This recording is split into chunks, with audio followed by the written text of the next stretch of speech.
Yeah, that thing other podcasts do, but we never figured out how to do. Like, hey, let's have a little conversation thing to start us off. We'll start talking about how bad Simpsons has gotten, and then it will get slowly more loud. Yeah, and it seemed really relatable because like that's a normal conversation that people have. We're just two regular old guys. Yeah. Hey everybody, welcome back to Whatever Projector podcast. I'm your host James, and this is my friend Sam. I'm a co-host. Hey, isn't that great? Hey, we've been... Ow!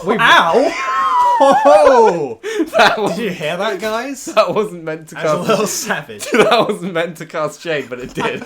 I'm sorry. We've been off for a month. Yeah, so. We're not good at this. Yeah, mainly because... Not because we have excuses to start. Yeah, not because we're fucking lazy. This time we actually had a reason for it. I was working on a feature film, so I was in a distant land of Kent for a month, stranded in the wasteland that is that part of the country.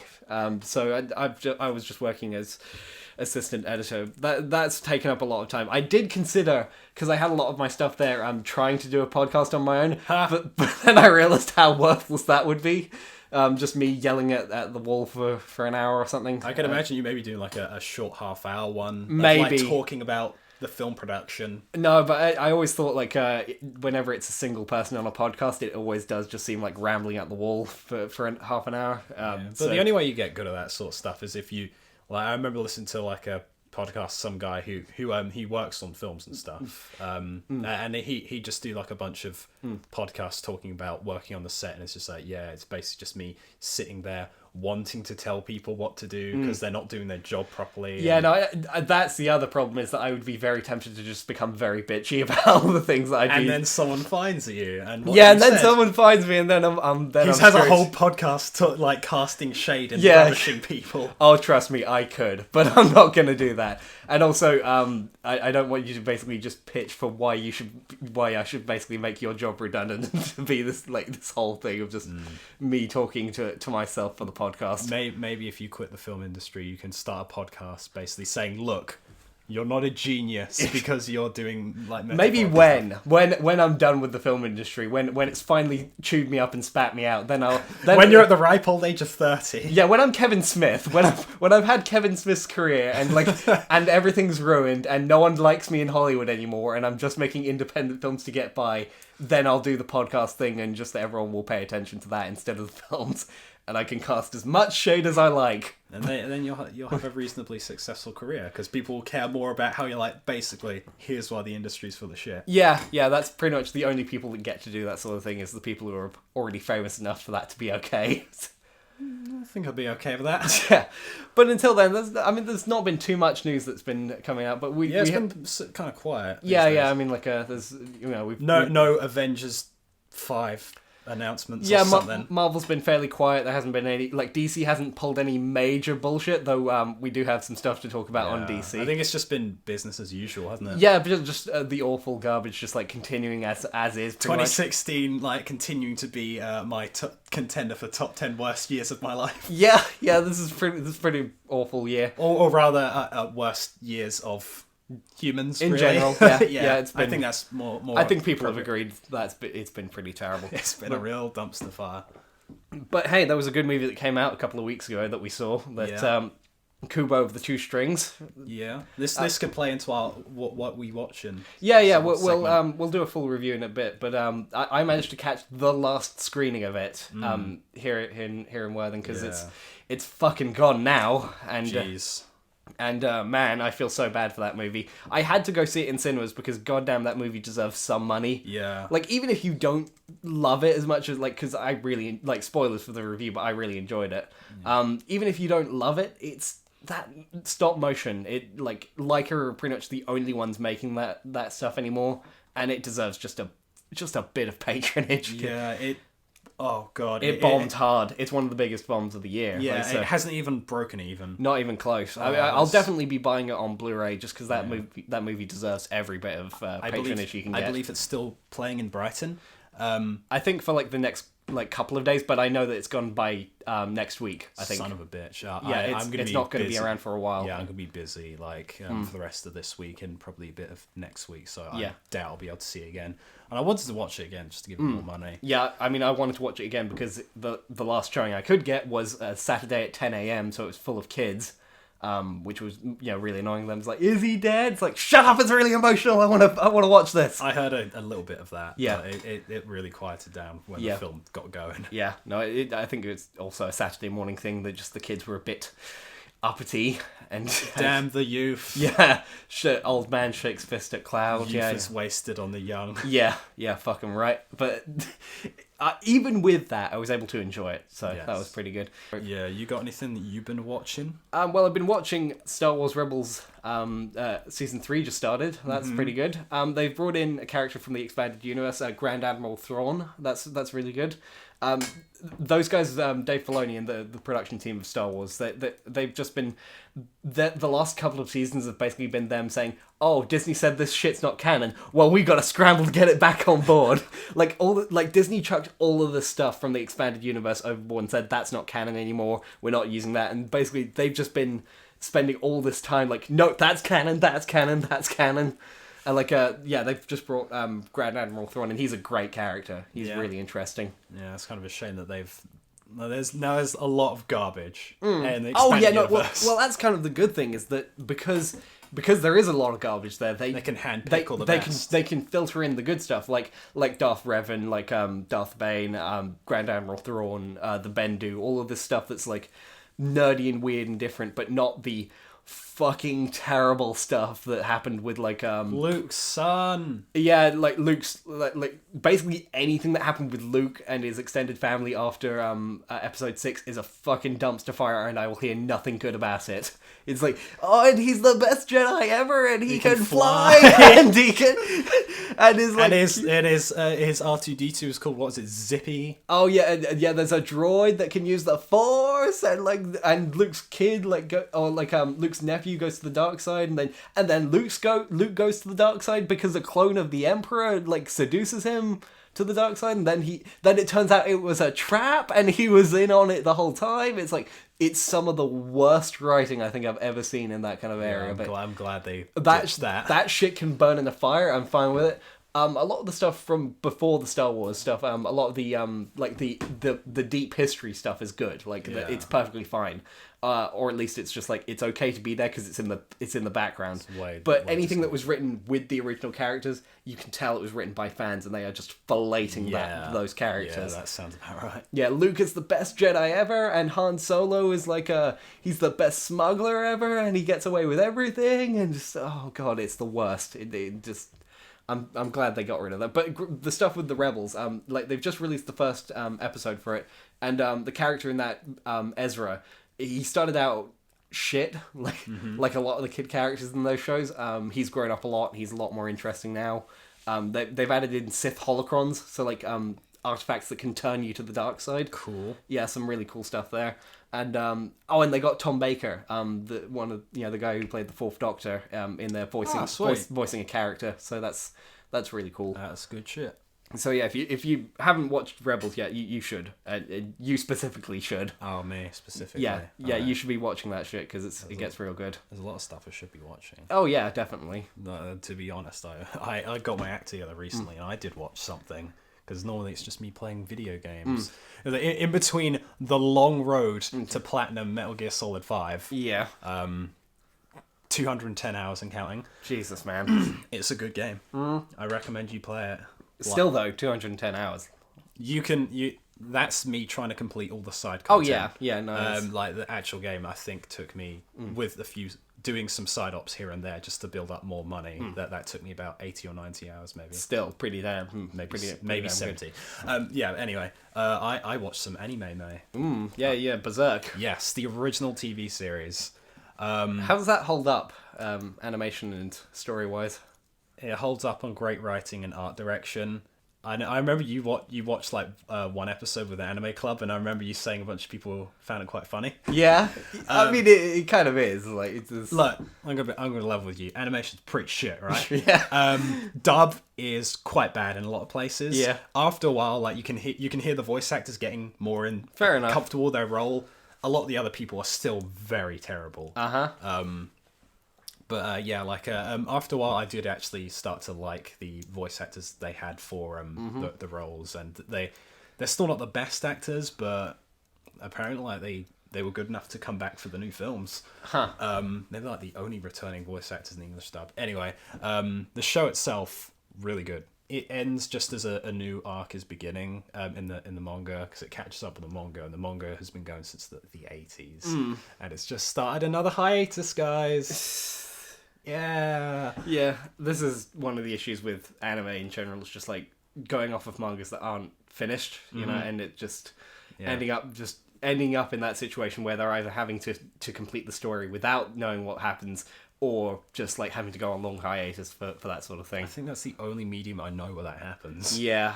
I mean, it sort of happened with Scott Pilgrim, but even there they had the creator on, and he was saying, he was only one volume behind, so he got to say to them, this is probably what's going to happen. And plus they were condensing a lot of stuff. Yeah, and I guess Game of Thrones would be the contemporary example. I suppose.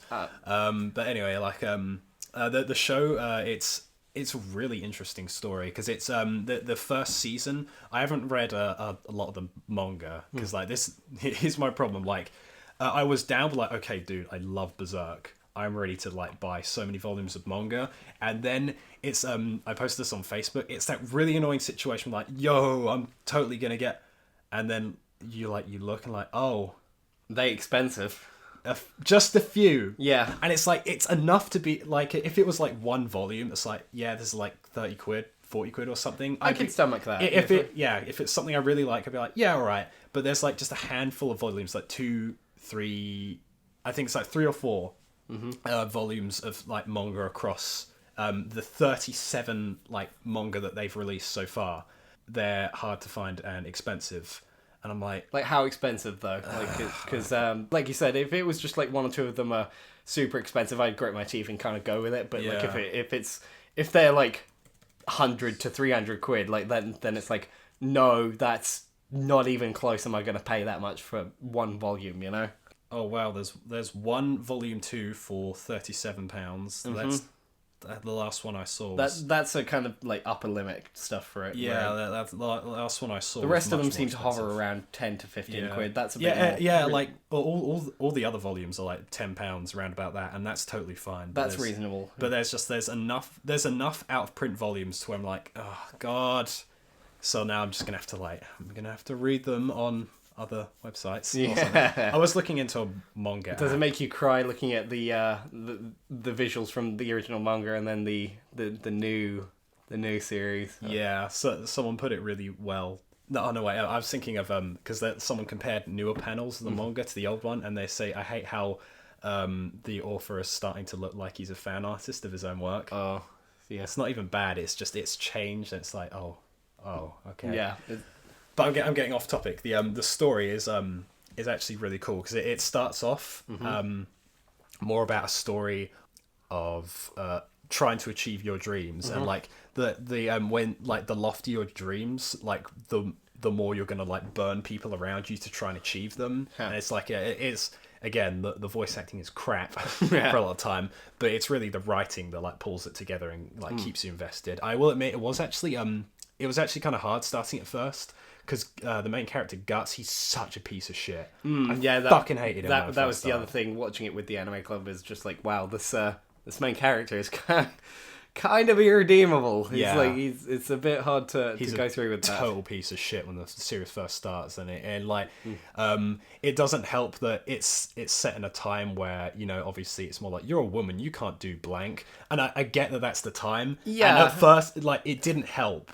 It's unpleasant though to watch, you know, to have to deal with that. I know that that's historically accurate, and that happens, but at the very least, the main character doing that, it's going to be quite hard to. Yeah, it was another brick on the wall of him not being a likable character, and it also happened to be in a time where it was, you're a woman, you shouldn't be on the battlefield. But yeah, like after that, he becomes very engaging as a character. Okay, and well, that's something. Yeah, like he's still an asshole, but like he really he eases up on the whole women shouldn't do blank or whatever, because he more talks about like the enemy doesn't care that you're going through menstruation or something. Oh well, that's a bit more reasonable. Yeah, like at first it's him being like pig-headed or whatever, but then it goes to more like, look, it's them or us.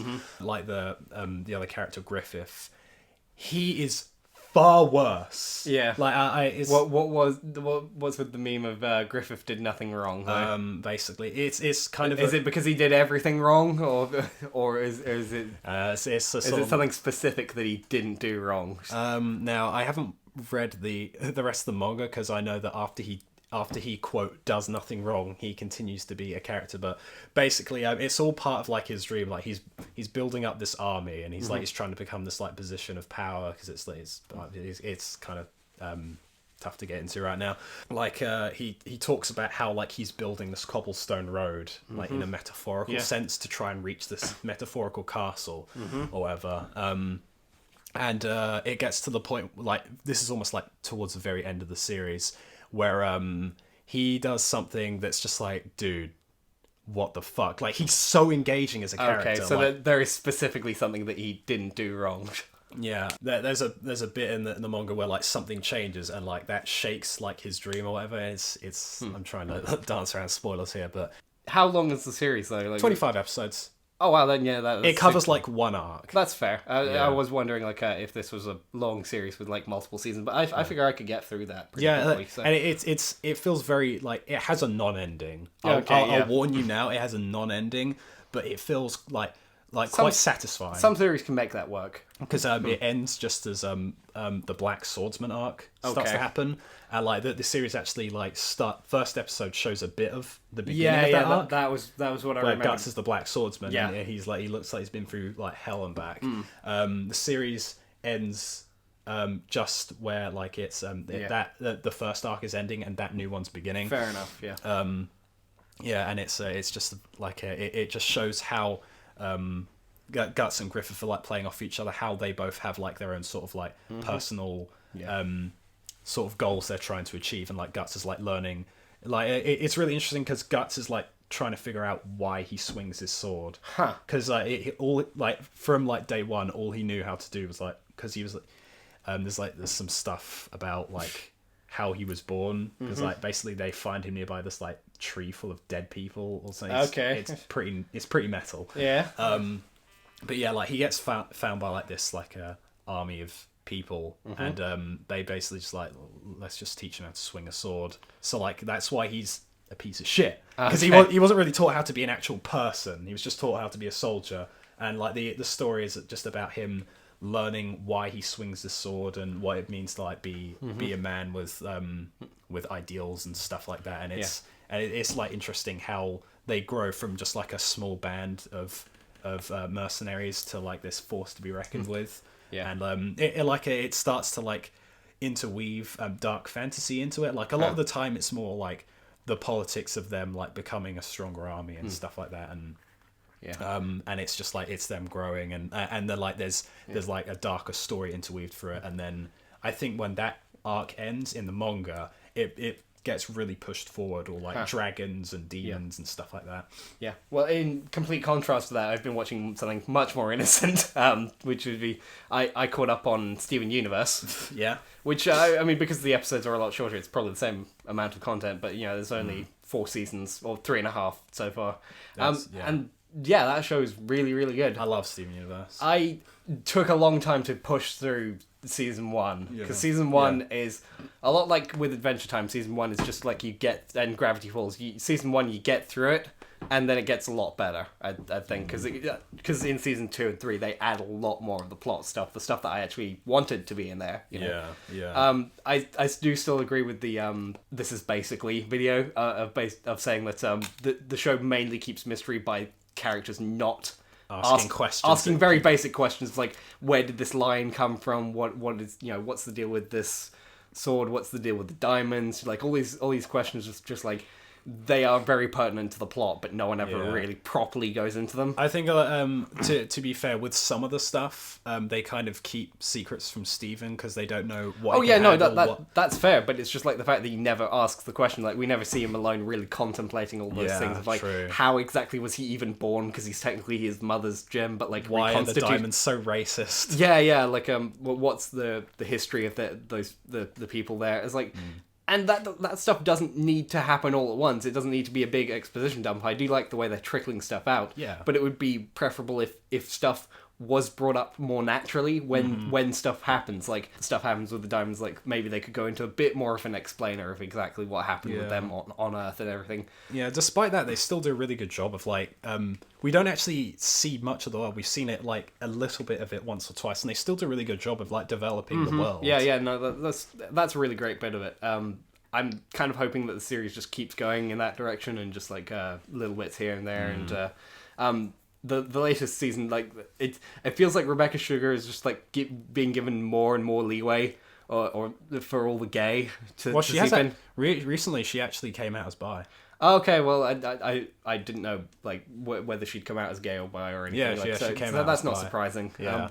Yeah. I mean, like, really, did she have to come out at all? Like, with the amount of gay in there, we could kind of assume That show's furious. I like how spoilers for Steven Universe, but I like how there's a character who is the physical representation of a gay couple, and Pearl is far gayer than that character. Yeah. How do you manage that? Yeah. She is two lesbians in an overcoat trying to sneak into a theater. Clearly. Yeah. But Pearl is gayer than that. I know. She is ferociously gay for Mysterious Girl. Yeah, and Stephen's mum. Yeah. Like, she's not even subtle about it. It's just like... She sings a song about how she's sad that her girlfriend's gone. Yeah. She's furiously angry that Greg... Greg cock-blocked her. Yeah, the Greg cock-blocked or gem-blocked or whatever the fuck their sex is. Like... They just, I don't know, they just kind of scissor it. They just, like, slam gems together or whatever. They chip gems. Yeah. She's furiously angry about that. But it's a really beautiful show. Like, just, the animation, the style of it, the music. It's really the best stuff that Cartoon Network's really putting out right now. Yeah, I really, really dig the show because it's the sort of thing that you can show to a kid and they'll enjoy it, but there's so much stuff that someone our age can really, like, take personal value yeah, in. definitely. Like, and some of the more recent episodes are dealing with stuff like loss and regret, just like really deep rooted stuff, like anxiety, depression, like even rape. They managed to get into. Like consent. Like, I mean, how, like, if you told me, like, 10 years ago that Cartoon Network was going to be putting out a show that dealt with LGBT themes and, like, consent issues in relationships, like, how? Really? Johnny Test, Cartoon Network. Cartoon Network real. Cartoon Network. Yeah, back in the days when that shit was happening. Yeah. The idea of them someday they've really built it back up to get to where they are right now. Yeah. So that's really good stuff. That's I adore that show. I agree with every, like, bit of criticism you have. How season 1 is it's good, but season 2 is where it's at. Onwards, and just the characters have really grown, and I'm really enjoying it as well. And I look forward to. I like to wait for a little while so that a bunch of episodes come out together. That's kind of because the episodes are so short. That is one of my few criticisms of it, is the fact that they are. I feel like at this point especially they could be 20 minutes long, because like I feel the episodes get a lot better when they have room to breathe, because they have so much lore and character to work with, and like the few times where they've done multi-episode arcs, like the longest one they had was 5 episodes, and that's like the length of a normal show. Is that the I'm forgetting the name. The cluster, the cluster arc. That's really good stuff. I like that one. And that's literally like one episode of like I know it's not a kid show, but like House of Cards or like anything on Netflix is like 50 minutes, and like that's House of Cartoon Network. Yeah. I would love to see them take on Steven Universe. Oh, get Kevin Spacey in there. Yeah, Kevin Spacey. He can be like they just put in, like, they green screen Kevin Spacey on. He's walking around with a clear erection while he's talking about power. Or he turns into a cat like he does in that movie 9 Lives. He's a crystal gem like Amethyst, and he turns into a cat like Amethyst. Yeah, I would like to see Kevin Spacey as a cat in House of Cards in Steven Universe. Oh God! Yeah, I want Cat President Kevin Spacey as Crystal Cat Spacey. Running for president. Yeah, Crystal Cat President Spacey in Steven Universe. We've got into a rabbit hole. We've got to climb out. They could call it "Hail to the Spacey." Oh, we're so deep in the rabbit hole. Climb back out. So deep in the cancer hole. So deep. Too bad. Let's climb back out. Like, you got any more shows that you're watching? Thing right now. I think I plan on watching. You've been watching the One Punch Man dub? Oh no, I haven't. I hear it's done. I need to check it out because I was actually thinking of rewatching One Punch Man. Yeah, it's really good. Yeah, I was like, I did rewatch the Boris fight, and I was like, dude, what a good show. Well, no, I know. I'm really surprised that you were saying like it's only just now being fully officially confirmed for season 2. Yeah, Like I was just so convinced that happened like halfway through season 1, and just like because it saved anime. you did. Anime, When we saw that egghead of his. yeah, anime was in the gutter. And now it's still on the gutter, but it's safe. It's in a safe gutter, and it's in an upmarket gutter in the nice part of town. Well, there's fancy ones with filters or something. Yeah, something like that. So One Punch Man saved it. I don't know why they wouldn't give it a second season, but then it runs into the issue you were saying about just like the manga running out and everything. And you guys probably didn't see us, but I was talking to him on Facebook about the animation studio Madhouse do great work, but I believe sometimes they flop, and also they said, look, we'd rather wait for more manga to be done. It's such a crapshoot with anime as well, just like if it'll make money, because like especially high budget shows like One Punch Man and Attack on Titan, prime example, right? Great animation, great show. It's been 3 years, guys. Animation? In some parts. That's where all the animation was. I know. Just like, look, it had bits of good animation in it. That means it has like. And like you said, it's genuinely like something that transitions well into different cultures. Oh yeah, no, that was like a genuine event. Like people who never watched anime knew about Attack on Titan. Fucking high school for one thing. Yeah, it wasn't a high school for one thing, and it dealt with like European lore and everything. Yeah. Genuine originality. That's some really good stuff there. And it's been 3 years, and I know that they're working on the other movies and everything, but that it worries me when that kind of thing happens. I mean, I debate whether it's a great show or not, but like a big show that everyone knows about doesn't get a season for 3 years. Like that's. Yeah.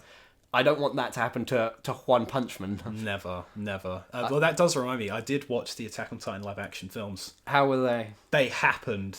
That's all I can say. Like, there's some stuff in there that was kind of cool that I liked, but the first one in particular, everyone was like, maybe it's because they were expecting it to be bad or they wanted it to be good. I went in thinking this is going to be the biggest piece of shit I'll ever watch. So I went in to watch it just to expect it to be bad and just to watch some cool Titan effects, because the practical Titan effects I kind of liked in it. Yeah, the effects I kind of like the look of. Yeah, especially considering they clearly don't have the budget for proper. Like, the maneuver gear scenes are absolute garbage. They look so bad. I don't know how you could possibly translate those. I to think live you action. could make it look good in live action. It's a tough one though. I know you need a Hollywood budget, and Japan doesn't have Hollywood. You need Hollywood budget and a genuinely good choreographer and everything for that sort of thing. But yeah, like I watched the first film and I was like, that had some good stuff, that had some bad stuff, but I can't bring myself to feel strongly about it. Maybe you'd watch it and think it's a huge turd, but there was some stuff I kind of like. There's stuff in it I didn't like how everyone's Japanese, and that misses the point of. Yeah, that's a whole plot point in the show is that Mikasa is one of the last Asian people around. Yeah, and she's prized for that, and it's a big part of her backstory that we're not going to get into because it depresses me too much. Yeah, but that was a big point. So it's not just a point of like, we're not calling racism here. It's just inaccurate. The show itself says... It hurts the show. The show itself says they are Europeans, that it's set in Europe. It doesn't make sense for them to... I get that, finding... Because it's mainly for the Japanese market. Yeah. I get that they want Japanese-speaking people. They're not going to find Europeans that they can ship over to Japan very easily that can speak fluent Japanese. That's hard. But...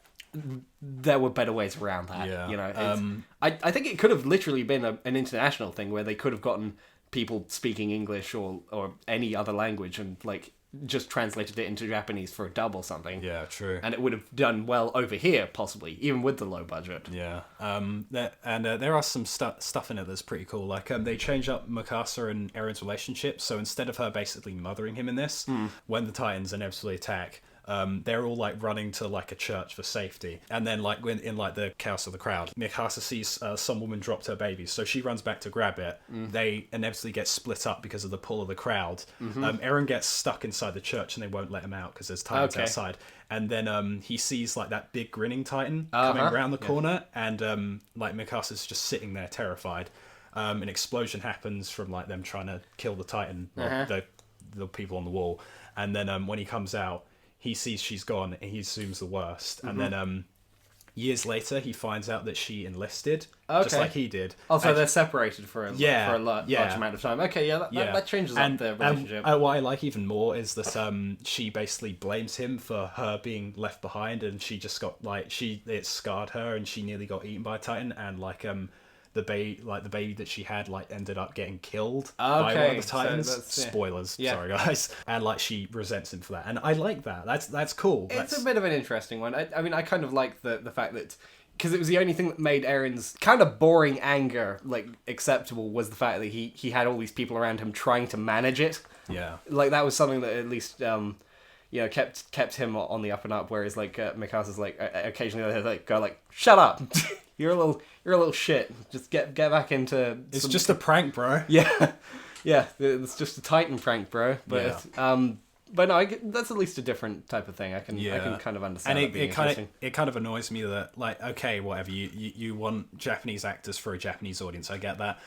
But they get rid of so many of the characters that would have made it more interesting. Everyone else is oh, there's a human. I wonder if they'll be eaten. There's not much I can say about them. They have Sasha in there. And Attack on Titan, the anime got that way a little bit by the end, where it was just it was sort of the Walking Dead problem of just I get it that anyone and everyone can be eaten, and that's what's meant to be scary about it. But it means that I just can't get attached to any of these characters because I know they're probably going to get eaten. Well, the problem is that they was at least with the show, with the film, they aren't really developed all that much in an interesting way, so I don't care if they're eaten or survive. That's the other problem, is they don't have the time to properly get themselves across. Yeah, totally. At least they don't spend 5 episodes worth of time in a smoke field, right? Yeah, at least they don't. How about that? They don't have a standoff that lasts 10 hours or something like that. Don't need that. Yeah, the effects look like... It's kind of a really good low budget sort of thing. Eren as the Titan looks fucking incredible. Okay, that's good. But there's a lot of live action people they splice in, and they put on facial prosthesis. Where they're just the naked looking Titans. So some of them look pretty creepy, others look really funny. Okay, yeah, I can go with that, because that's what you kind of want for a monster movie. It's a good movie. time, yeah. And Eren jumping in, wrecking shop is. Yeah. It's oh god, just give me more of that. Yeah, that was so good. Hanji is actually really good. Okay. The woman who plays Hanji, she nails the character. Yeah, she looked pretty all right for the trailers. That seemed like what they were going for with her. So. And 2 is an improvement. I can say that was a nice warm bit of garbage, I think. Where it was 1, I was just I got nothing from that really. Fair enough. There's more Hanji. I didn't even realise that the second one had come out. I saw it in HMV.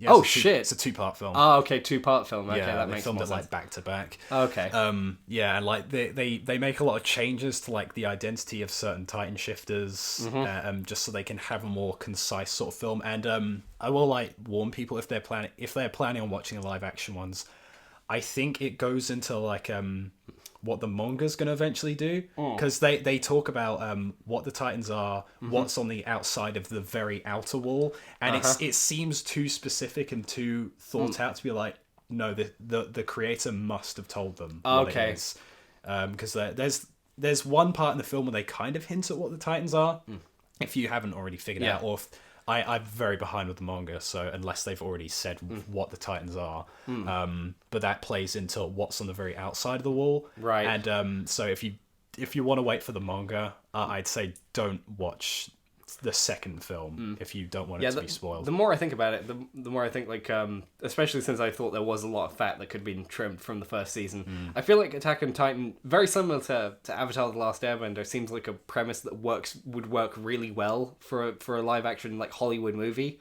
And I know that Hollywood fucked up with Avatar, which is why it doesn't understand even Eastern inspired films, let alone things that are genuinely from Japan. Yeah. But it's one of those things where I could genuinely see Hollywood working that out if they just properly just get the story all laid out, and because you could knock out a 2-hour film out of that premise. Imagine Del Toro's Attack on Titan. Yeah, right. That'd be pretty sweet. Yeah, I can imagine a few directors that would figure that out, and James Gunn maybe. You can imagine James Gunn, or I think I could see it. Yeah, you could see him working that sort of thing, the gore and everything. He's done that sort of thing before. I'd like to see his version of Eren, because Eren is very clearly unhinged in the series. Yeah. So if he maybe just did just Super. Yeah, basically Super again, but Yeah. but with Titans. Yeah, because I was like, dude, you are so... The only reason we're not, like, putting you in a straitjacket is because we need that unhinged personality to aim it at Titans. He's a loose cannon. He is? He's a loose cannon! He's very much a loose cannon. That's this whole character. Yeah. But I could see that working in Hollywood. But That ain't gonna happen. I ain't trusting Hollywood anytime soon. No thanks. There's a Ghost in the Shell stuff's coming out. I'm like, don't care. I don't want any part of this garbage fight. I don't care. Because it's this new Cyberpunk movie, I'm giving it. I'll chance. I'll check it out the week after it comes out. But I'll give it a watch. I'll give it a go. I don't think Scarlett Johansson is as good as people make her out to be for these sort of things. I know what's gonna happen. Yeah. Like I know what I feel confident when they say the acting director or whoever is gonna say, yeah, just do what you did for Scarlet Witch. Yeah. Black Widow. Look at me pretending to know what I'm talking about. Yeah. I've lost all credibility. I don't know why I said that. Yeah, they're just gonna say Scarlett. That's probably why. Yeah, they're just like, yeah, just do what you did for Black Widow. It's like, yeah, but there's a bit more to. I'm kind of hoping the major characters. Yeah, that Scarlett. Yeah, she knows what she's doing at least. Like she knows. Like I hope that she's done a little bit of research so that she can actually like bring a bit more to it. Because I mean, she's a bit overrated, but I do think that she can bring something to that sort of role. She's a good actress, but I'm just scared that they're going to be like, yeah, just do what you did for Black Widow, and then they'll leave it at that, even though the major is a bit more interesting than Black Widow and a lot of things are more interesting. A lot more interesting, I think. Yeah. So, should we move on to news? Yeah, sure. I've talked you to death. Why don't you talk? Yeah, no. Speaking of Hollywood, right? Transformers 5. Oh boy. Which we're still getting, and I have to keep reminding myself is still happening, that we're on the 5th one now. Which is like being into your 5th shot of. To be fair, you let this happen. Yeah, we let this happen. Every time we and specifically me get fooled into going to see the movie, I'm like, oh, maybe this one won't be so bad. Maybe they figured it out. Maybe I was wrong. Yeah, and then I go in and then I watch it. It's like, oh, this isn't too bad. They've got some funny stuff in here. That action's all right. I go out and I forget everything that ever happened, and then 2 weeks later, every time I go, hey, what was with that part? And then, like, after about 2 hours of ranting, I realised, oh yeah, that was a shit film. What am I doing with my life? But they got my money, so now we've got a 5th one coming. But apparently, the reason everyone's pissed off at it about currently, while it's still got a year to come out, while it's still a production, while it's still in production, is they filmed at Churchill's house and doubled it for Hitler's HQ. Now, I forget from the articles whether... because it's implied there's some time travel stuff. Because it's the last night, they've got a character who's going to be King Arthur. So they're travelling back in time in some degree. I'm wondering if that's an alternate history where Hitler sets himself up in what's meant to be Churchill's house. Or if they're just using it as like as a double for when they go back to 1945. And like that's meant to be just like normal Hitler's house. It's a timeline where Churchill is doing Hitler's job and Hitler in Germany has to rise up and stop the UK. Oh, no. It is meant to be Hitler, specifically Hitler's base of operations. So I don't know. I like mine more. Yeah, either way. The other bit of news from that was that, for some reason, this is news, Mark Wahlberg said, there's going to be mini Dinobots. You're going to like that? Is that going to be funny? No. Yeah. No. No. Mini Dinobots, right? No, I know. I already see exactly how it's going. Yeah. Small, annoying robots. No. Yeah. Can they be mini-cons as well? Hook on ones? Someone please bring back Wheelie. We've gotten to that point, Just like, you know what? Wheelie was looking a lot better than Wheelie did nothing wrong. Wheelie, you know what, Wheelie? I'm sorry. We didn't mean it. You were clearly much better than all of this. He got his eye burnt out. Y'all remember that? Yeah. I'm already liking that character arc more than smaller Dinobots. Yeah, small Dinobots. So like that's going to be the hot new toy next Christmas, I guess. Why am I already seeing posters for that movie? There's posters? Yeah, in the Odeon. Big, like, massive 10-foot posters, like, right across the wall, ready for next summer. Like, wow. Transformers 5. Yeah. Posters. Yeah. Hope you can't hear my loud tapping. Tipper tappers. Yeah. They've already got posters out of of Optimus. Yeah, this one specific, like the one. yeah, and I think those are the mini Dinobots that they're probably talking about. No, those look far too cool to be the smaller ones. I think those are the mini Dinobots. Wow, kill me, fam. That or they're the Quintessons. I don't know. They look more like dinosaurs than Quintessons. Well, because they're apparently going to have Quintessons in there. I don't know who fucking cares about the plot at this point. We are 5 in, and this series is just like, can it die and come back like in a decade or two? Just we don't need it. Can we like freeze Del Toro and he just can we just get Del Toro to make a lot of the stuff that I like? I feel like he'd be able to tackle it. Him and George Miller. Yeah, we'll only bring George Miller out of stasis. Just to make films. Yeah, too bad Del Toro's not doing Pacific Rim 2 now. Yeah, I mean he's just like helping, isn't he? In a smaller bit of news, John Boyega's apparently going to be in the second one as the son of Idris Elba's character. I can dig it. Yeah, I can see that working, and I think he said a while ago him wanting Maisie Williams, or was it Chloe Moretz? Maisie Williams. Maisie Williams. Yeah, Maisie Williams. It was Maisie Williams. Yeah, he wanted Maisie Williams in there. I can see that working really well. Like looking back at Pacific Rim, I know it had a lot of problems. That was 3 years ago. Help me, God! I'm slowly dying. Yeah, we're all slowly dying, and it's 2016. This is an awful year. Yeah. Fuck you. And it's like looking at that, and yeah, Attack on Titan came out in the same year, and yeah, he's having an existential. I'm feeling it now, Mr. Krabs.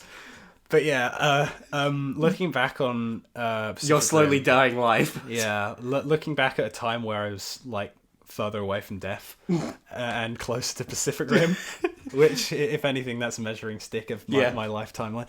Like looking at that film, that it had problems, but God, that was a fun time. Yeah, and no one went to see it except us, so it made no money. It definitely got like hyped up way more than it should have. Oh yeah, I think I know why. Because it had heart. Yeah, well, I think part of the reason was it was hyped up because it was original, and like it was an original film with a big budget. Fucking hey, that's crazy. That's a thing right there, and funding new projects. Get out. Yeah, that's something we haven't had this year. Is any kind of big original films, and all of them have been sequels and remakes, and half of them have been just an awful time. And just what have we had? Ben-Hur.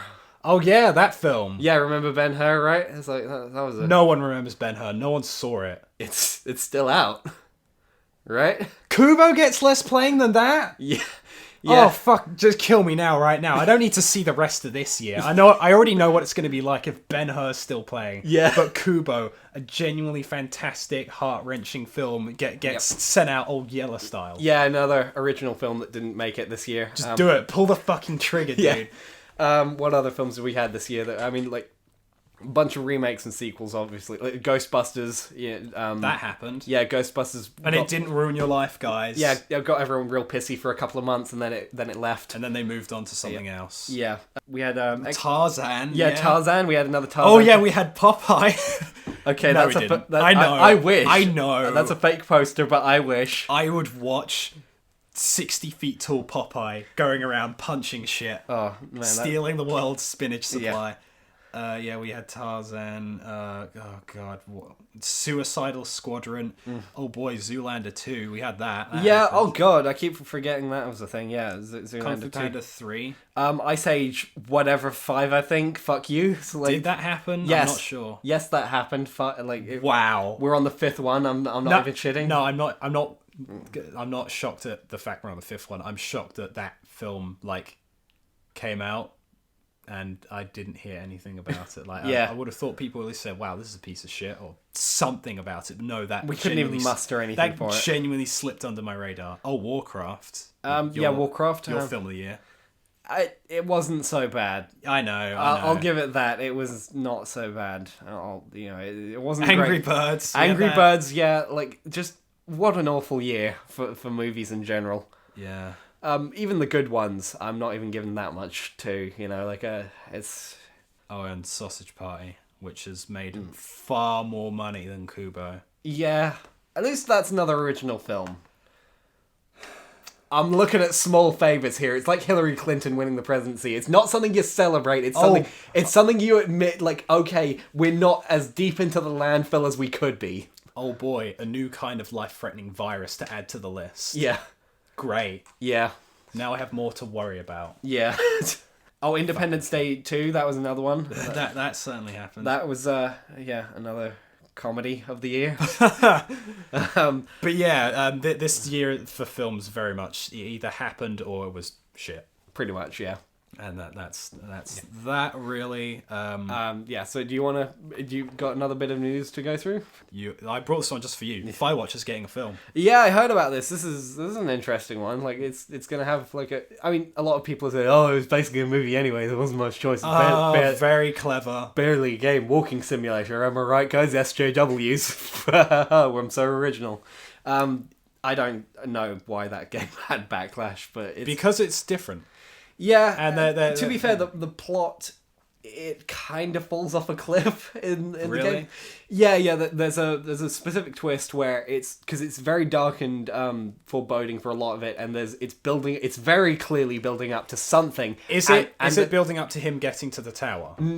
No. That's one of the stepping stones, and like that's where it's like it hypes up. Oh, there's something serious happening here. It's a big deal, and then when you find out what the something is, it's not that satisfying. Now, because I was prepared for that, I like when it happened. It was like, you know what, that's not that bad, but it's not a great reveal. And the game does kind of feel like it just stops at one point, like where it could have kept going.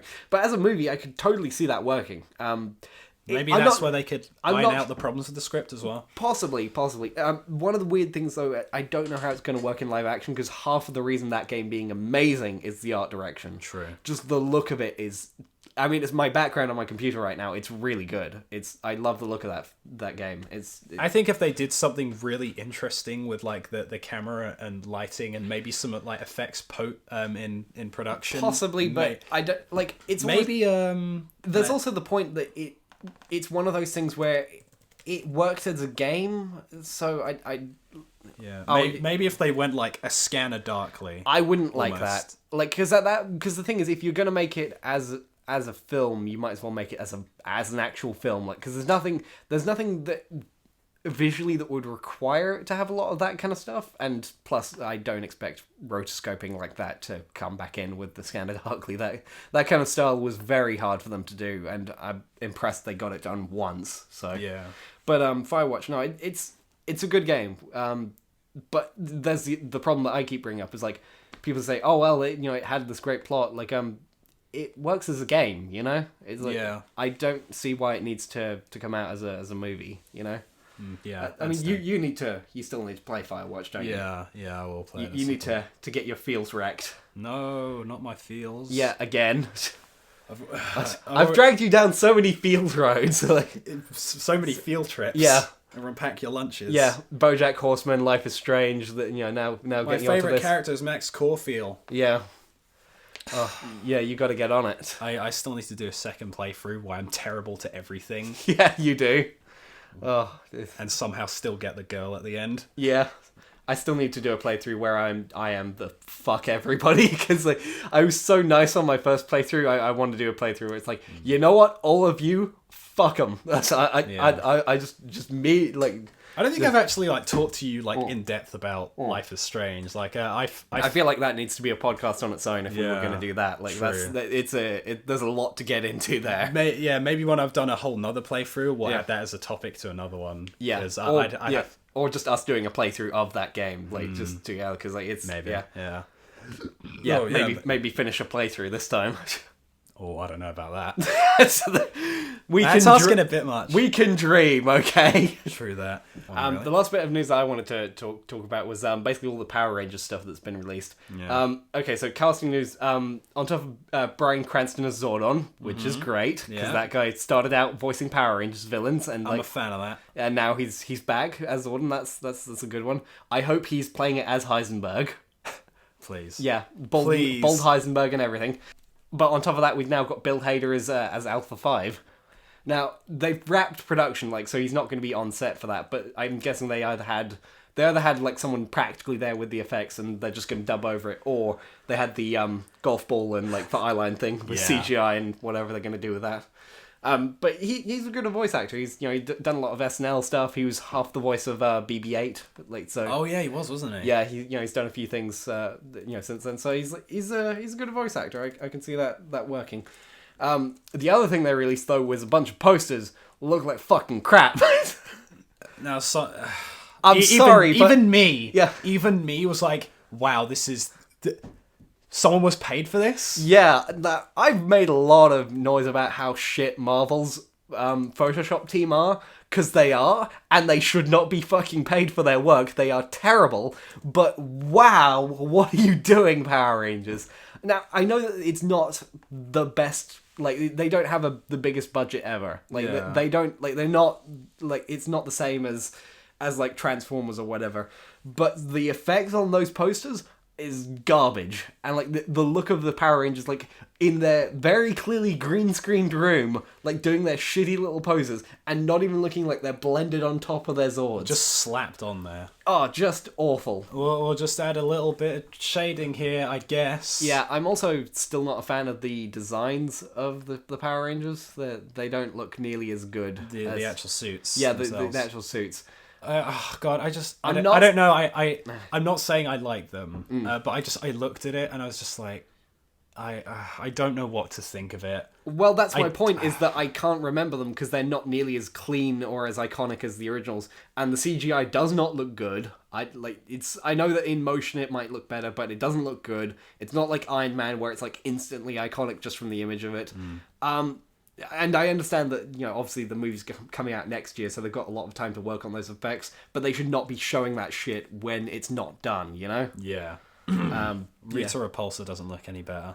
Elizabeth, I'll give that props because at least it's a new look on it. But they had gold to work with. Look at that. Yeah, no. After 1,000 years! After 10,000 years, I'm free. It's time to conquer Earth. That needs to be in the movie. Hell yeah. And it needs to be dubbed over by the woman who did the original. Yeah, it needs to be badly lip-synced. It needs to be she's on the moon. It needs to be that she comes out of a dumpster. Yeah, because that's the only way you could start Power Rangers. Yeah. Izzy from Digimon comes out of a trash can on the moon. Iggy Azalea comes out of a trash can and like... No, leave Iggy in there. Yeah. leave Iggy in the... But you can imagine her coming out of a trash can and saying... She did. Yeah. When she was born. Yeah. She comes out of a trash can and says, I'm going to conquer Earth with my shit. With my terrible music and rapping. Yeah. I can imagine that working. I'm a little disappointed she doesn't have the cone boobs. The cone boobs are amazing. I just wanted her to have at least the cone hair. Yeah. No, I'll give it that. But I'm a little concerned that they are trying to go for the, oh no, it's serious now. It's all super serious and dark because this is for a more adult audience or like a teenage audience. No. Power Rangers was always fucking goofy, and it doesn't work super well for a big like serious movie. Going back to the Alpha 5 thing, like Bill Hader, he's a good voice actor. They announced it with like saying aye, it's like this is Alpha 5. That implies that they're going to do the original one, Alpha 5. I feel like they wouldn't. Yeah, no, I get that they're trying to do the original one. Maybe they'll put a little bit of a spin on it, but I'm kind of hoping that they either start with or eventually transition to Alpha 6, who, instead of saying aye, would say yo, and spoke exclusively in shit rhymes. Oh, man.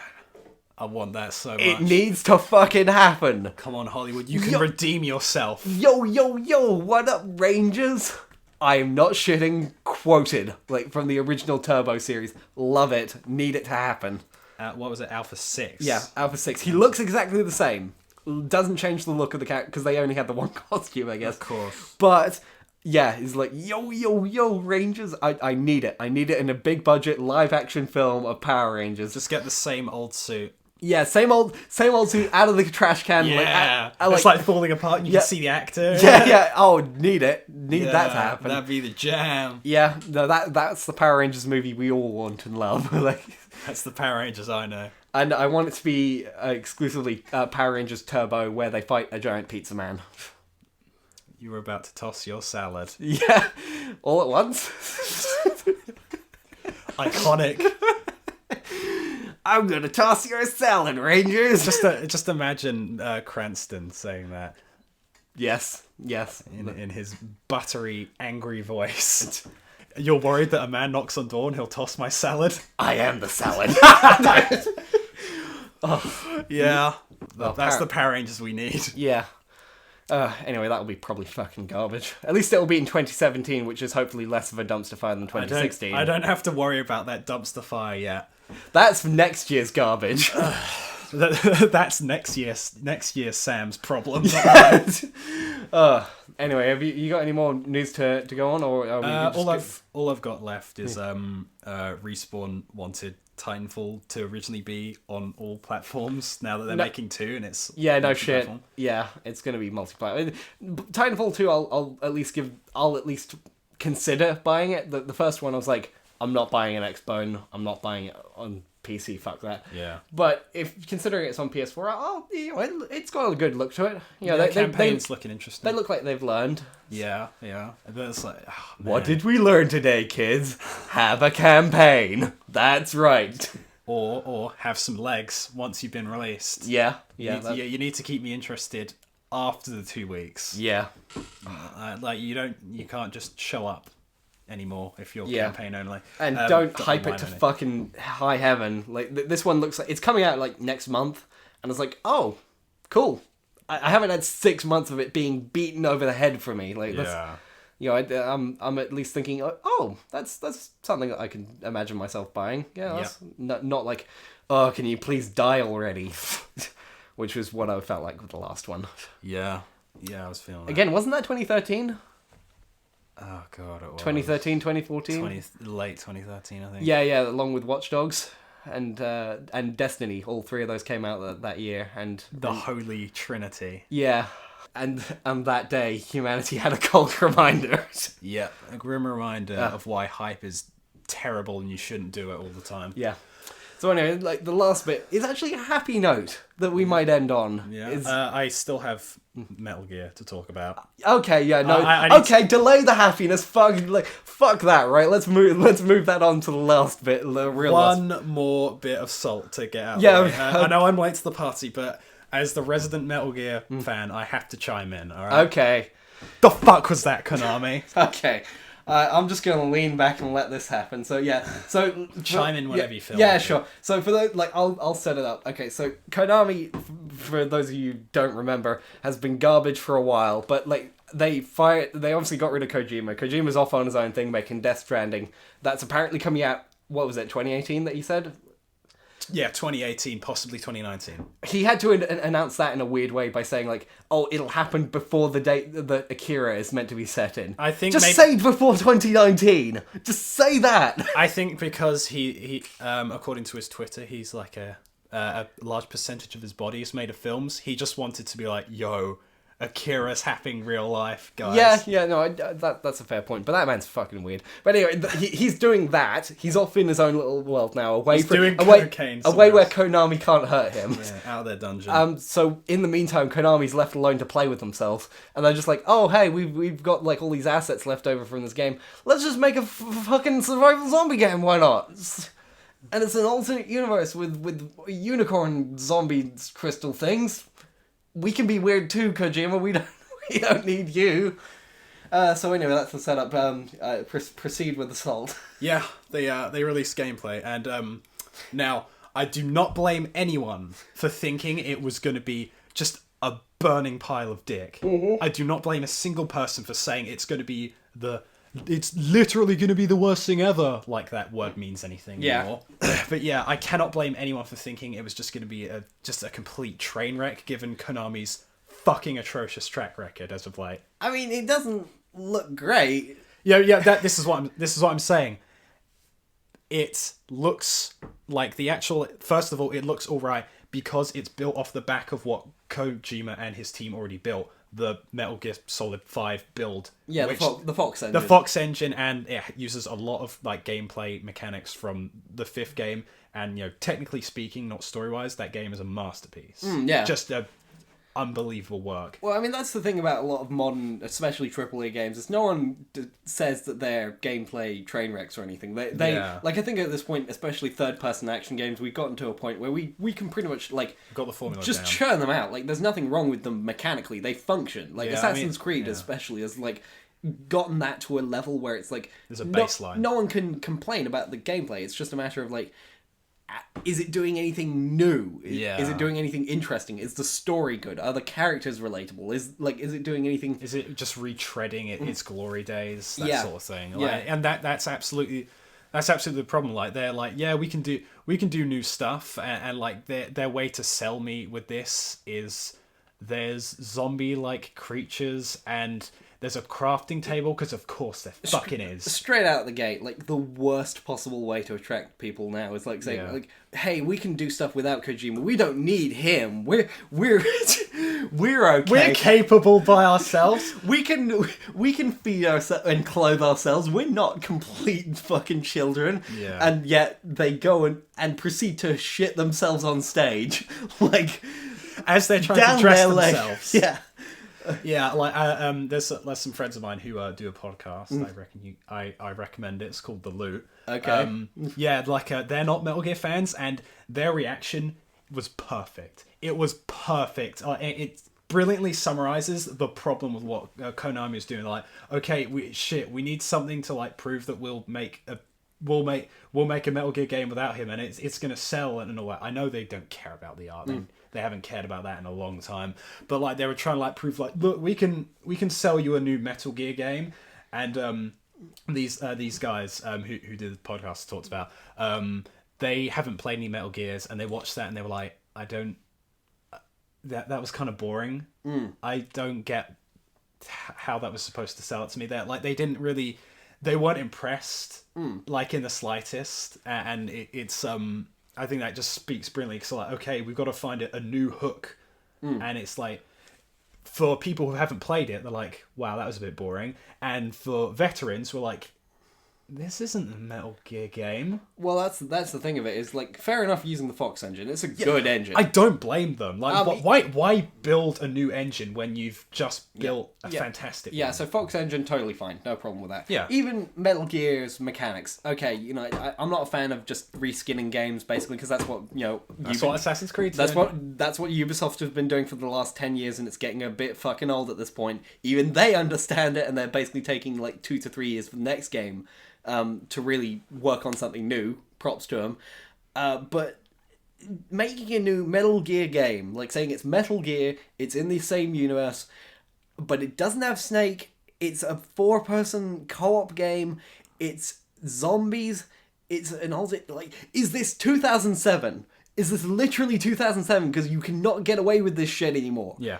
You can't just make a game where it's 4-player co-op against zombies. Who fucking cares at this point? It's I agree with Jim. It is this generation's the gritty first-person shooter. Yeah, like, great. Not even, because, like, the thing is, at least, like, the first-person shooter, like, that's like zombies, like, they were played out around 2010, and they've just been kept, like, very analogous to zombies themselves, have just, like, they're dead, but they keep fucking walking for another decade, and it's not funny anymore.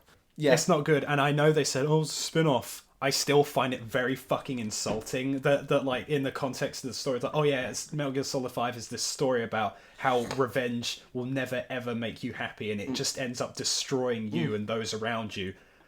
But the people who that made him go down this dark road, they're in another dimension with zombies. Like, I don't care that it's a spin-off. I find that fucking insulting. Well, I do understand, like, they want to use the Metal Gear name. They want to. They obviously, because it's profitable, and like, I can imagine if they had just taken the engine and the gameplay and made new games that weren't Metal Gear, and they just said, oh, it's a new zombie game, no one would care. And also, Konami is not in the mood for taking risks. Very clearly making a zombie game at this point, that not up for taking risks. But at least that would be a little more honorable. Like, at least at that point it would be you should be doing something more interesting, but it's like, at least it wouldn't be ruining, like, anything with Metal Gear. Kojima actually chimed in saying, "I don't really get what this has to do with my franchise." Yeah. And he said, like, it's my franchise was kind of about political espionage and. Well, like, that's the other thing. It's warfare. just like it has nothing to like. I know it got loopy. Like there's a lot of Yeah. stuff in Metal Gear. Breathe through his skin. Like Nanomachine's son. Yeah, nanomachines were magic in 4. Yeah. There's a lot of shit in there that got really weird.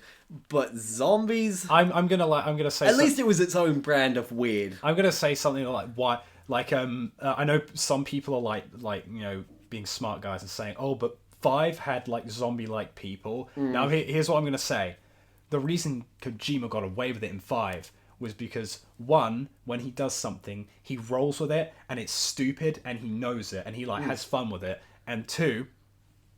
The whole because there's stuff with things called the vocal cord parasites.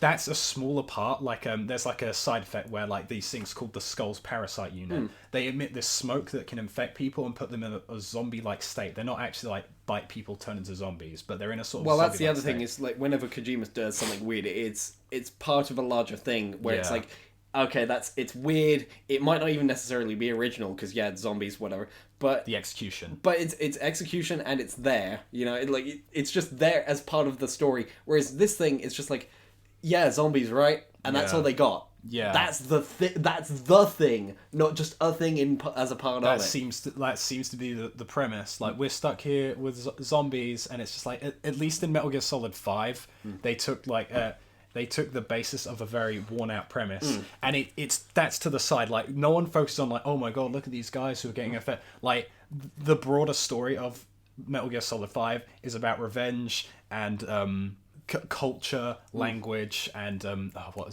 ethnic cleansing. That's the broader story. Like the vocal cord parasite and the zombie-like people, that's a smaller part of the ethnic cleansing aspect of that game. Yeah, not just like crystal zombie unicorns, right? We're stuck in a dimension and we have to fight them, and there's a Metal Gear here, I assume, apparently, for some fucking reason. Yeah. I mean, there's a Metal Gear that sinks in the bottom of Peace Walker. Let's be real, this is exactly what we expected from Konami, right? Yes. Like, it's not surprising that, okay, like, we could assume that it was going to be something Metal Gear, it was going to have nothing to do with the actual Metal Gear series, it was going to be a non-sequitur, it was going to be unoriginal and boring, like, all the exact stuff that we were expecting, right? This is going to be, this game will probably be the Never Dead of that franchise. Yeah. I mean, if they... I know people give Metal Gear Solid 2 and Snake's Revenge shit. I can't wait to see how people are going to, like, judge them now. Because, like, people still call it. At this point, people are just going to say... like, because that's going to come out. People are... and, like, people might be angry, but I think they've had so much shit with Konami at this point that it's just like, yeah, whatever. Yeah. And it's just going to come out, it's going to be annoying, people are going to say, oh, that's bad. Yeah. And then it's going to leave. And Konami will recede back into the dumpster from whence it came. They'll probably make a few more, and then the milking will begin, and then their franchise will suffer the same fate as Silent Hill. I just see it as like crying in the distance, it's like it's happening over there, and it's not something that I necessarily have to deal with, it's like... I just imagine like I'm in like another town, and I see just over the hill there's like burning, and you can hear gunfire really far in the distance. Yeah. That's Metal Gear. Except Metal Gear. except it's the bad part of town, and we all saw it coming, and I have no sympathy for it. Yeah. Yeah. This is one of the few cases where I'm like, dude, don't buy it. don't buy it. Like, I know like there's a lot of people who are working there for a living, but like at the very least the definitive collection, I'm like, I hope that fucking bombs. I hope that sells like garbage. Well, that's the thing. Because I am so salty, alright? Oh yeah, it's going to be the complete, but how dare you? Yeah. How dare you say it's the complete Metal Gear 5 experience? At least with that, you know you're getting a game that is good, and I can... I know, but it's the cheek of them saying it's the complete experience, and then the American representative went onto the official Reddit for it, and he was people like, so are you gonna have the finished? Are you gonna release the unfinished mission in its finished state? It's like, oh well, it was never a part of the experience to begin with. No, I can kind of understand that because it's a big chunk of the game. It would take a lot of work to do. They have a team still. Kojima's not there to supervise it. A lot of people would consider it to be just like, stealing his work, and like... Yeah, I get that, but that as a gesture, like it still wouldn't make up for it. But And as a it- gesture to like Yeah. begin to apologize, if they finished that No, and I- put it in, even if it was like it's getting money for his work, I can understand that. But like, if they had finished that, I would at least say, It's okay, also- Konami, that's a start. It's also just them not knowing exactly what to do with that, because I can understand there's a lot of stuff in there to finish, and They it would still have a and it development would- team. No, and it would be admitting that should have been in the game to begin with, and they should have just taken a few more months maybe to finish it. They don't want to do that. They acknowledge, like, and as far as they were concerned, that was the ending they wanted to work with. That's what they put out. Putting that out, I can understand them like saying it would change the game a lot. It's, you know, there's a lot of stuff in there that's like that recontextualizes stuff. I can understand not putting that out, and like with, I can still say like, yeah, you shouldn't buy it because like as a statement to them, but like at least the definitive edition, it's a game, it's a full game that had Kojima, like Kojima made it. It's like, it's good, people like it. Whereas this new one, it is purely a corporate product, and like there's no reason that you should go out and buy it. It signifies it's going to be good. Kojima's not on there. It's like, and just as a fuck you to Konami, you should just like leave it basically. Mm-hmm. But yeah, the complete edition, I don't know. Yeah, I can totally understand not buying it though. Yeah, I didn't expect the final episode to be on there, but I still thought it should have been on there. It's a nice dream, but it's like just not. That's just not the world we live in. Yeah. Konami owns everything I really like, so that of course they get to ruin it. Yeah. But I think I've thrown salt around Yeah. enough. As a nice note to end on that I was trying to get to, Kubo and the Two Strings, right? Yeah, man. Pretty fucking good. Dude, that was so good. I really liked it. Yeah. So just as a quick run through of the plot, East-inspired kind of mythologies. Is it? Do you know if it's based on any specific like mythology? Oh god, I don't know. I feel like there's some like Quite possibly. some like maybe some characters and There's stuff. definitely some mythology in there, like that I've seen in other Japanese stories. But basically, it's about this boy whose father was a samurai. His mother is some degree of magical being, and she basically escapes because she's from the moon. Her father. This is that where, samurai came from the moon. Yeah, no. This is where the Japanese mythology comes in, because a lot of their demons and mythological beings are from the moon or from the heavens. Yeah, the moon's pretty sweet. Yeah. Yeah, and basically what happened is that supposedly her husband dies saving them so that they can escape. Kubo's grandfather took one of his eyes and wants to take the other eye. Very similar to Coraline, something like another great film. Leica likes the eye ripping. Yeah, they got a thing for that. They got to rip some kids' eyes out to make a good film. Yeah, they're into that sort of thing. That's what they do.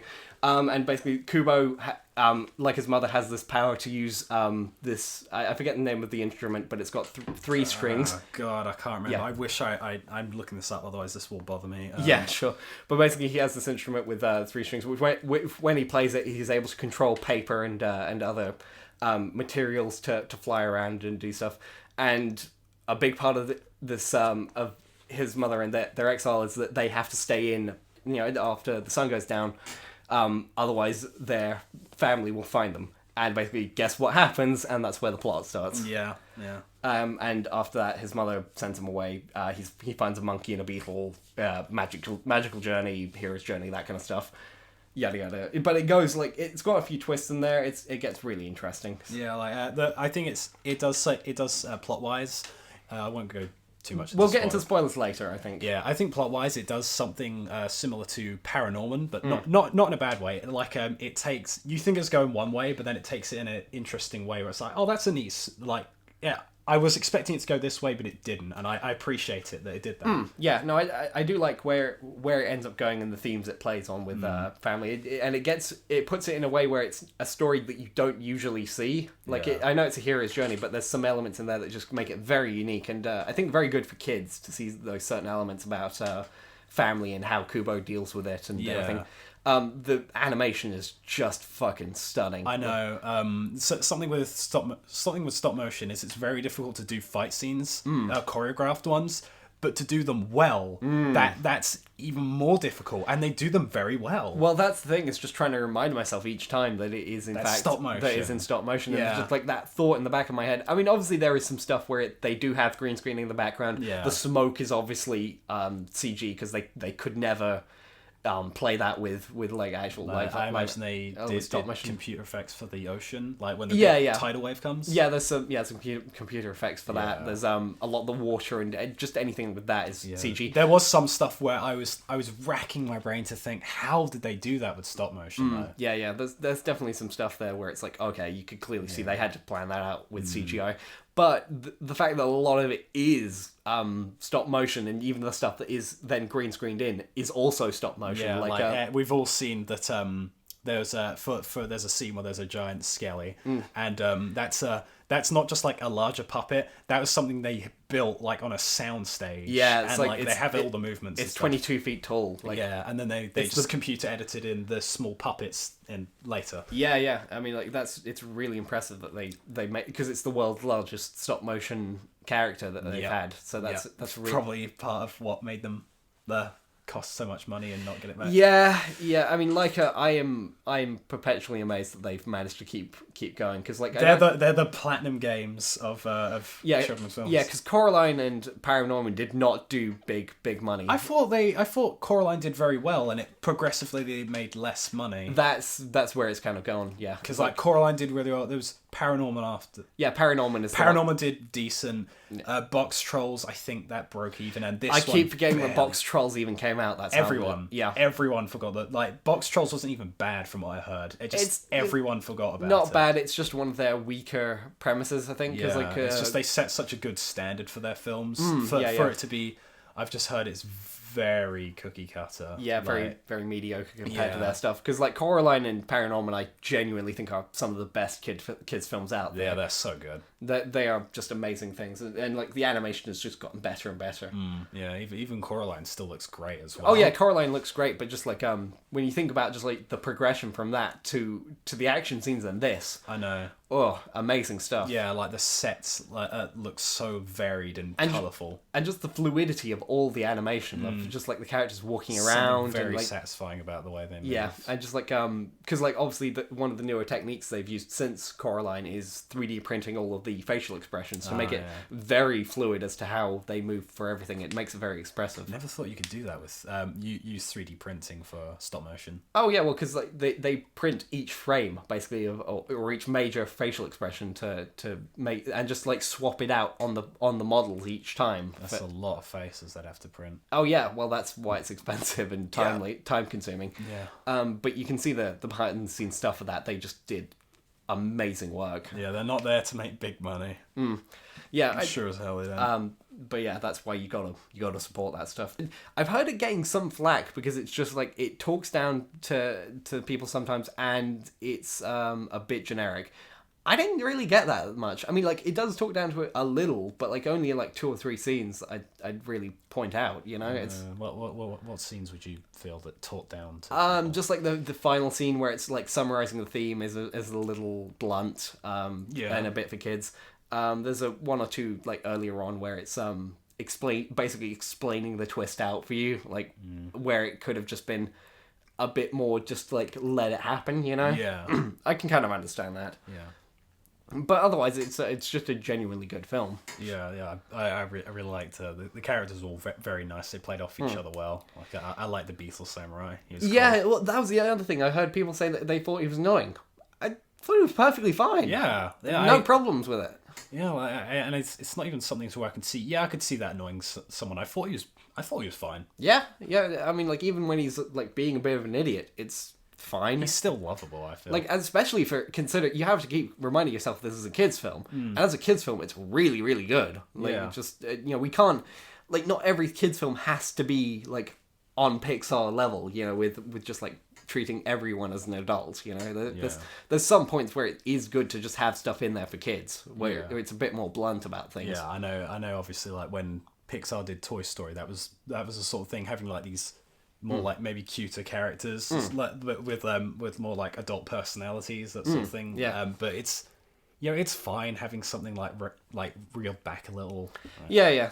And considering it deals with some pretty heavy themes. Like, I mean, first of all, the premise itself is his grandfather wants to rip out his eye. Yeah, and like there's like full on like blood, like head injuries in the first 10 minutes. Like, and then like his mum has a has. It's kind of not really delved into, but it's very clearly some degree of amnesia or dementia. Like, that's it. It was kind of like it's playing off those themes at the very least. Like, and that was fucking tragic. I know that first 10 minutes. Like, oh, I know, right, and that like, where he's sitting with her and trying like, to feeding her, and telling her like what like who she is, and like having to explain stuff to her. That is just. Oh yeah, I can imagine like maybe like kids who have to deal with that might hit close to home. Yeah, there's some tragic stuff. Like that's usually stuff that like if you've ever known anyone with dementia, that is like right in the gut stuff. Yeah, like that's the kind of thing that's what you got to give them props for. That's the kind of thing that where maybe like lots of other studios say like, okay, we want to deal with blank theme, like Steven Universe, so they want to say we want to deal with blank, but then someone says like, look, I'd like that too, but. That gets kids sad, and that's what gets people to not watch. Well, that's the other thing I like about it is that it doesn't go for the happy ending. You know, slight spoiler, but it does. Like there are some bittersweet. There's some stuff that is very bittersweet, and it trusts kids to understand that. You know, like there's some stuff in there that is very, very, very adult themes of just like this is how the world is, and like sometimes things don't work out. You know, some of the stuff like later on in it, just like. Because memories and stories are a big theme throughout the whole thing of just like remembering who you are and just like where stories come from and how important they are to a culture and people. Of just like everything is really like heavy stuff in there, you know, and it works super well. I think it's a good film.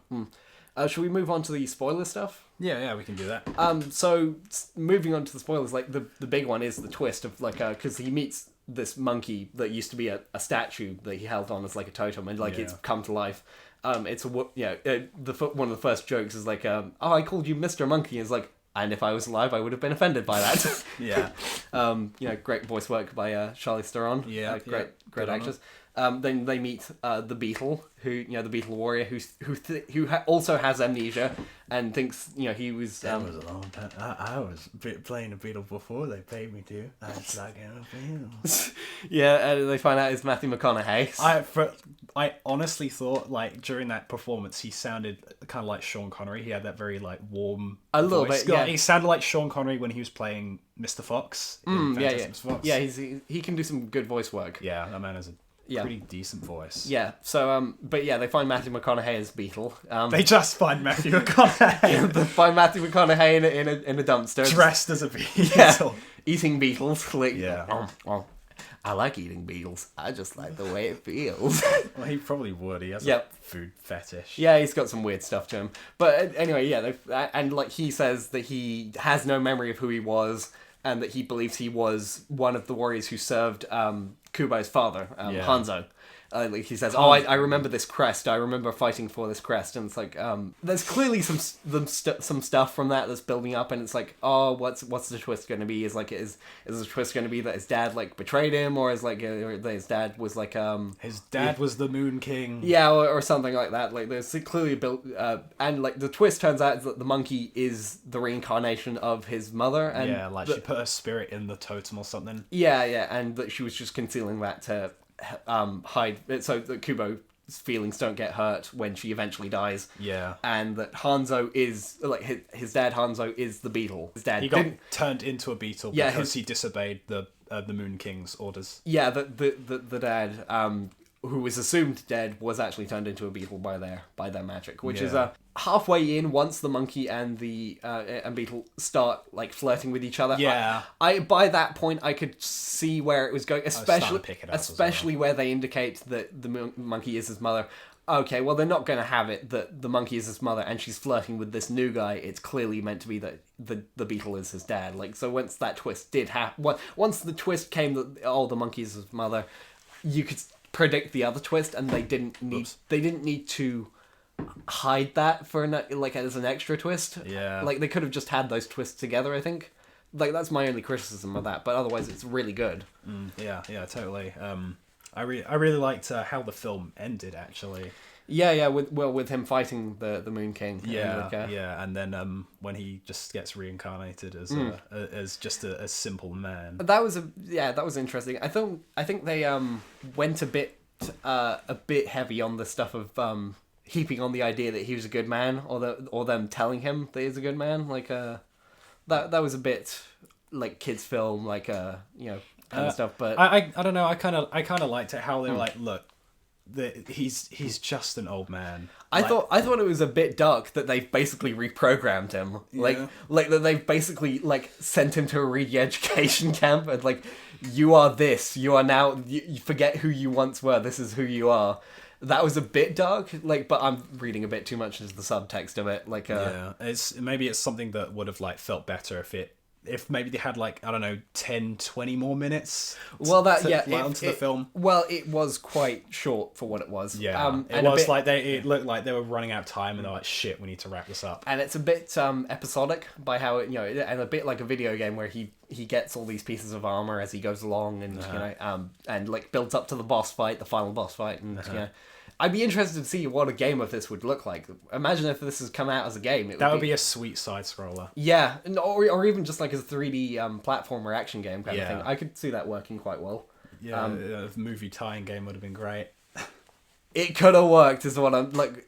If Shrek 2 is allowed to have a tie-in game that kind of works, then this one should as well. Whatever you say, Jack. Despite the slightly episodic thing, it works as a movie. And the ending, a bit abrupt, but I like it. And it has George Takei saying "Oh my" in it. He does. Oh my! Really want to watch that film again. And there's an art book of it. I will get it. Damn straight. I love the two sisters design. Yeah. Oh, they're so good. And I can't remember what those things are called, but they're on the long chain with the. Yeah. Oh man, with the hook on it. Yeah. They were super cool and. Yeah, good stuff. Yeah, the great designs, great movement, great action scenes. Oh yeah, awesome backgrounds. Really liked how that film looked and flowed. I quite liked the fact that this is where I was saying it's quite different to what a lot of other kids films is, that it's an adventure film where it's essentially the kid going on an adventure with his parents, like his actual parents. Like that's something you don't see. Like either the parents are dead or he has to save the parents. Like it's so rare that you see even if it hadn't twisted that they were his family. Like even when I thought it was just, oh, this is like his new family, like he's building something with them. That's something you don't see usually, is like two parents or two people like becoming the parents of this kid, like, and going through it. Like that's some really unique stuff. Yeah, normally Ash Ketchum from Pallet Town, it is like his mother bids him farewell and he goes to catch like 40 Pokemon and calls it a quit. Calls it a day. Yeah, and like, usually the parents are either out of the picture or dead or eaten by a big sky smoke rhino. Yeah. You remember that? Remember that? And that incredibly vague plot point in The Peach Boy? Oh, yeah. James the Giant Peach. Yeah. Yeah. God, that was 1996. Jeez. Help me, God! I'm dying slowly. Yeah. Like, the fact that it ended, like, this is where it got a bit abrupt, is when they kill off both of those characters. Like, just at once, and Kubo has to kind of just like fend for himself at that point.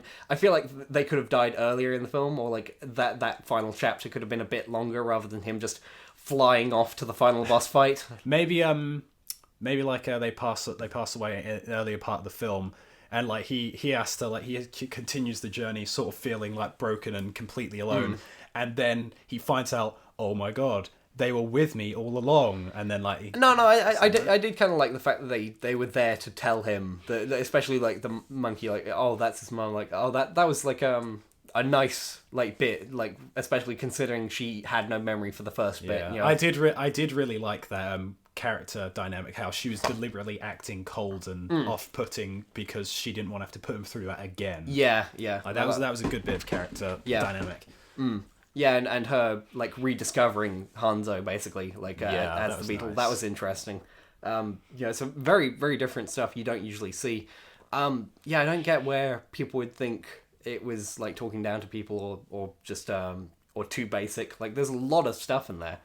And I really want to see it again. I'll definitely be buying it on Blu-ray and getting as much as I can out of it. Blumenthal. Yeah. I'd love to see more making of that. Oh yeah, you could make a whole documentary on the making of any stop motion film. I feel like could do that sort of thing where it's maybe that'll recoup all their losses. Yeah, because I mean, one of the things I'm kind of annoyed they had to do this, but like putting stuff on Facebook of the behind the scenes, it gave away a few of the best scenes because the big skeleton and the Garden of Eyes. Like, oh man, the Garden of Eyes is so cool. Beautiful stuff, but they showed it in the behind the scenes stuff. I would have loved that if that was a surprise, like it, and showing it in the trailers. But like again, beautiful stuff. I love that. Like just some of the frames from that movie could just be art pieces on the wall, like on their own, like really good stuff. Go see it if you can. You probably can't. It took a while to come out here, so it's already out. It's already gone and done in America. Yeah, probably got less screenings because it wasn't doing great. Yeah, I feel bad I left it so long. I should have seen it when it came out, but you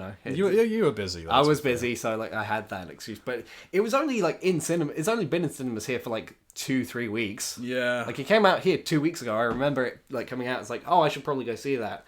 And already it's about to go out because no one's fucking seeing it. Yeah, because this was a cruel world where we get 5 Transformers films, but Metal Gear Survive, and this film doesn't make any money. Yeah, and Sausage Party gets all of it. Yeah, I don't know. I still have to see that to judge for myself. I've heard very mixed things. Like everyone seems to like. There's a whole bunch of people saying, "Oh my god, it turned out really amazing." But I was talking to Scott about it, and like God, that just sounds awful. It sounds like. Well, that's the thing is, I've heard it sounds awful when people are talking about it, but people who have seen it seem to genuinely like it. Like people I trust. Yeah. I know. Like Scott was talking to me about it and said like, "Oh, it judges you like, oh, you believe in religion, you idiot." Okay, it plays so that card. It's kind of on that level of it. Well, yeah, and like I don't know. It seems like I don't know. At the very least, it doesn't look like my bag, and I'm just pissed off that such a great film like Kubo is doing dog shit when some film that is talking down to people like, oh, you believe in something because it brings you inner peace, you dickhead.